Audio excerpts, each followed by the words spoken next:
First time kong gumawa ng ganito, guys. Hindi man nagkasya yung ano ko, fudgy bar. Dapat ganito lang. So, hiniwa ko na lang para maano siya dito. Para talagang malagyan siya lahat. Tapos, napainit na ako ng ano dito. Gulaman.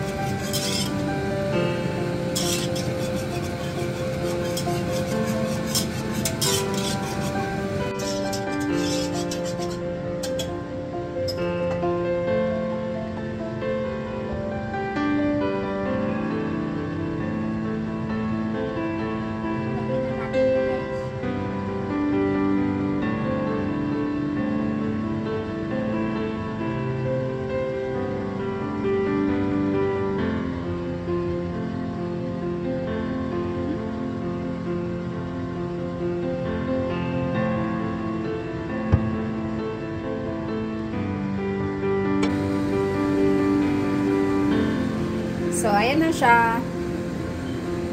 Ilagyan ko na lang din siya ng ganito. Kasi meron akong sobra sa ano, macaroni. So, nilagyan ko na lang siya ng green. Yan ano. Lumutang yung isa, guys.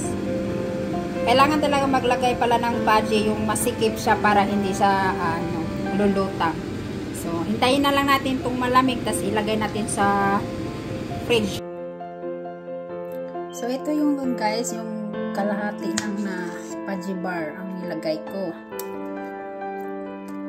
Medyo may ano siya dito, may bukol-bukol, hindi siya masyadong plain. Compare dito sa isa, yung buo yung ano ko, buo yung fudgy bar ko. Ito medyo clear siya. Siguro kaya nagkabukol yung may parang mga ano siya dito. May mga parang tawag na butas-butas.